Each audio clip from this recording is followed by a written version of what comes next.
गेल्या 2.5 वर्षामध्ये या शहराचे जेवढे प्रश्न होते ते सोडवण्याचा मी प्रयत्न केला आणि त्याचं एकमेव कारण म्हणजे सन्माननीय मुख्यमंत्र्यांशी असलेले माझे जिव्हाळ्याचे संबंध. विविध कार्यक्रम असो, प्रसाद असो, कधी कुणाला मी नाही म्हटलं नाही. 5 वर्षामध्ये माझं दुकान उघडं आहे, पण विरोधकांचं दुकान 4 वर्ष 11 महिने बंद आणि 1 महिना उघडं असते. लक्षात घ्या, विरोधकांच्याकडे पहिल्या दिवसापासून काही ना काही आरोप करण्याशिवाय दुसरं काही नाही. उद्या काहीतरी काढतील, परवा काहीतरी काढतील, 100 गोष्टी काढून देत, काही फरक पडत नाही. कारण या जनतेनं आता ठरलेलं आहे की शिवसेनेचा धनुष्यबाणच विधानसभेमध्ये पाठवायचा आहे. या ठिकाणी या राज्यामध्ये महायुतीची सत्ता येणार हे सांगायला आता कुठल्या ज्योतिषाची गरज राहिलेली नाही आहे, कारण महायुतीनं करून दाखवलेलं आहे. माझ्या त्या काँग्रेसच्या नेत्यांना, माझ्या मित्रांना आवाहन करतो, जर 100 कोटीची वर्क ऑर्डर झाली नसेल तर मी माझ्या राजकीय जीवनाचा संन्यास घेतो, आणि जर झाले असेल तर तुम्ही तातडीने तुमच्या राजकीय जीवनाचा संन्यास घ्या. खोटं बोलू नका. योजनेच्या बाबतीत देखील आपण अनेक गोष्टी ऐकल्या. पाईप मध्ये 70 कोटी घेतल्या तर खरं म्हणायचं का? दुसऱ्यावर आरोप करताना आपण पण लक्षात घेतलं पाहिजे की आपण काय करतो. लढणारा कार्यकर्ता कधी थकत नसतो आणि त्याला कुठलीही सत्ता पाहिजे असं नसतं. डॉक्टरांनी ऍडमिट होण्याचा सल्ला दिलाय, पण स्पेशल रूम परवडत नाही. मग टेन्शन घेऊ नका. सूर्या हॉस्पिटलने प्रथमच अगदी कमी किमतीत सर्व सोयींयुक्त आणि रुग्णांची गरज लक्षात घेऊन बजेट फ्रेंडली रूम्स उपलब्ध केले आहेत. कॅशलेस सुविधांसह खिशाला परवडणाऱ्या किमतीत budget friendly economic special room. पत्ता कोंडावळ चौक, लक्ष्मीपुरी, कोल्हापूर. संपर्क 9822 63 54 69. कशा करता होत आहे? कारण हे दळभद्री काँग्रेसचे नेते यांनी कधी देशामध्ये सुधारणा केल्या नाही. मोदीजींनी ज्यावेळी पहिल्यांदा सूत्र हातात घेतली त्यावेळी आत्मनिर्भर भारत ही संकल्पना आणली आणि त्या माध्यमातून पहिल्यांदा ज्या काही गोष्टी आपल्याला आयात कराव्या लागतात त्याची या ठिकाणी प्रोडक्शन किंवा निर्मितीला सुरुवात केली. यामध्ये लढाऊ विमान होती, यामध्ये हेलिकॉप्टर्स होती, यामध्ये क्षेपणास्त्र होती, दारुगोळा होता. ज्या संरक्षण खात्यात गोष्टी लागतात त्या सर्व आपल्या देशामध्ये निर्माण होऊ लागल्या. आणि आज मला आपल्याला सांगायला अत्यंत आनंद वाटतो की लाखो करोडो डॉलरच्या रूपाने आपले बाहेरच्या देशामध्ये जायचे ते आज आपली लढाऊ विमानं आपण निर्यात करायला लागलो.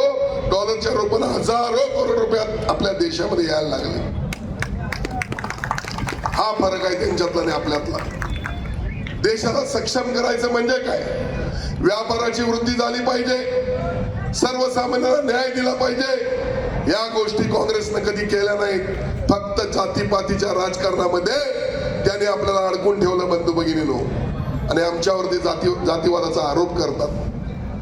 खऱ्या अर्थानं आज जर आपण पाहिलं, काँग्रेस ज्यावेळी सरकार सत्तेवर होतं त्यावेळी आपल्याला कधी महासत्ता बनण्याची स्वप्न सोडून द्या आपण कधी वाटलं पण नव्हतं. ज्या वेळेला मोदीजी या ठिकाणी पंतप्रधान झाले त्यावेळी आपण या ठिकाणी महासत्ता बनण्याच्या स्वप्न बघू लागलेलो आहे. 2027 साली आपला देश या जगामध्ये 3 नंबरला येणार आहे. आणि म्हणून आपली सर्वांची जबाबदारी आहे. आज कोल्हापूरसाठी आपण 3200 कोटीचा पूर नियंत्रण प्रकल्प आणतोय. 277 कोटीचं कन्व्हेन्शन सेंटर मंजूर करून आणलेलं आहे. 350 कोटीचे ड्रेनेज अमृत 2 आणि 1 भागामधून या ठिकाणी मंजूर केल्यात. कामाला देखील सुरुवात होईल. 100 कोटीचा रस्त्याचा विषय फार चर्चेला येतोय. म्हणे 100 कोटीचे रस्ते वर्क ऑर्डर झालेली नाही. मी 3-4 दिवस सभामधून त्यांना आव्हान करावलंय. मी आज या सभेच्या माध्यमातून माझ्या त्या काँग्रेसच्या नेत्यांना, माझ्या मित्रांना आवाहन करतो, जर 100 कोटीची वर्क ऑर्डर झाली नसेल तर मी माझ्या राजकीय जीवनाचा संन्यास घेतो, आणि जर झाले असेल तर तुम्ही तातडीने तुमच्या राजकीय जीवनाचा संन्यास घ्या. खोटं बोलू नका. किती खोटं बोलायचं? खोटं बोलून तुम्ही किती दिवस सत्तेवर राहणार आहात? तुम्ही जनतेसाठी काय केलेलं आहे? तुम्ही पालकमंत्री होता, तुम्ही मंत्री होता, त्या महापालिकेची सत्ता तुमची होती. काय केलं तुम्ही महानगरपालिकेच्या कोल्हापूरच्या नागरिकांसाठी? यांनी काही केलं नाही. मूलभूत सोयी सुविधा देखील तुम्हाला दिल्या नाहीत. आज आम्हाला 100 कोटीच्या रस्त्याविषयी तुम्ही विचारता, 6 महिने झालेले आहेत, वर्क ऑर्डर मिळून जास्त नाही. कमलाकरजी, ललित गांधीजी, मी आपल्याला या ठिकाणी व्यासपीठाला जबाबदारीने सांगतो, ज्या वेळेला पहिल्यांदा तुम्ही मला विधानसभेमध्ये पाठवलं त्यावेळी या कोल्हापूरची पहिली जर अडचण काय होती तर ती दुर्गेशबाई आपल्याला थेट पाईपलाईन पाणी घ्यायचं होतं. आणि त्यासाठी मी या विधानसभेच्या इतिहासामध्ये पहिल्यांदा मरण उपोषणाला बसणारा पहिला आमदार आहे. शासनानं त्या ठिकाणी योजना मंजूर करून घेतली.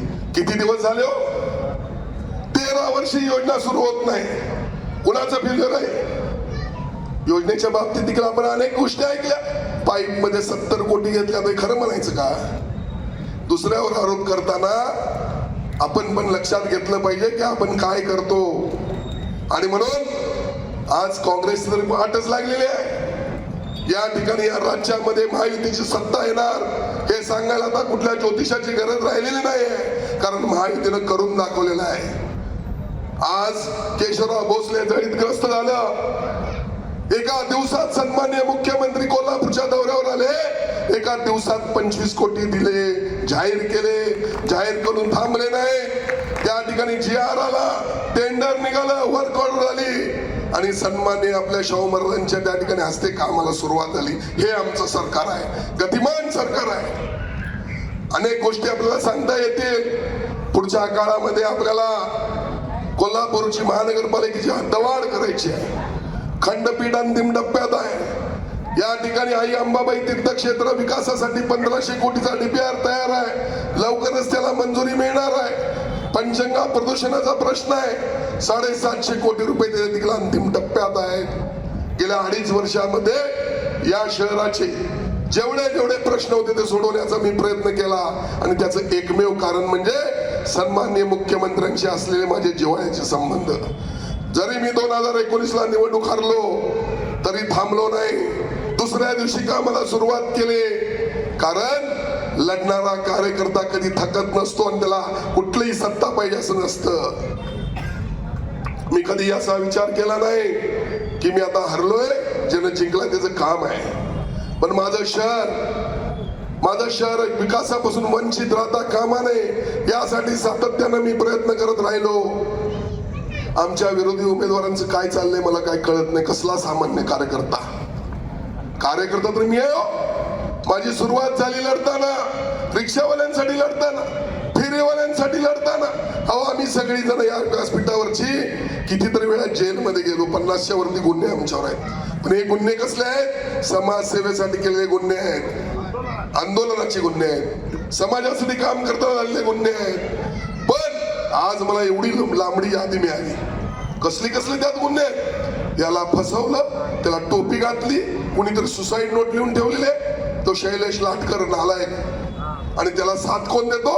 तर हा उमेदवार. काढायला गेलं तर सगळं काढता येतं. काही जुन्या व्हिडिओ दाखवायचे. अहो, आम्ही शंड नाही आहोत. घराच्या दरवाजावर कोण लाद मारत असेल तर त्याचा पाय मोडलाच पाहिजे. शिवसेना प्रमुखांची आम्हाला शिकवण आहे.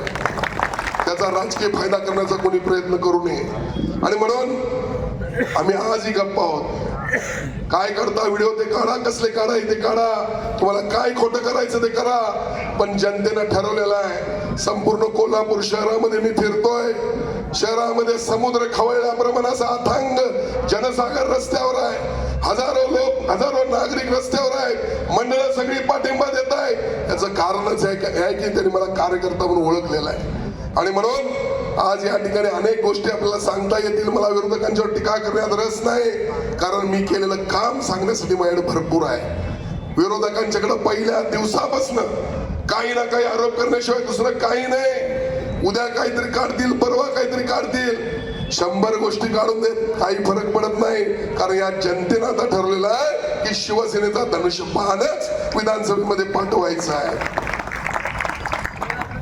राजारामपुरीमध्ये फंड दिलाय. फंड आता दुय्यम राहिला हो. राज्याचं नियोजन मंडळ माझ्याकडे आहे. हजारो कोटीचं काम मी करतोय.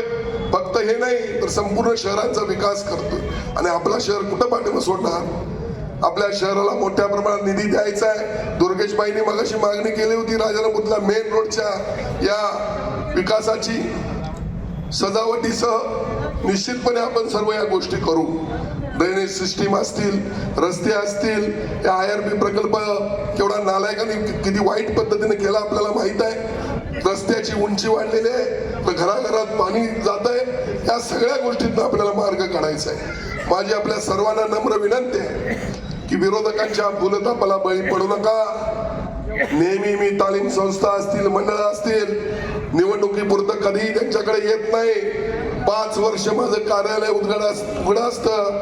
गणपती असो, काही असो, नवरात्र असो, विविध उत्सव असो, विविध कार्यक्रम असो, प्रसाद असो, कधीही कुणाला मी नाही म्हटलं नाही.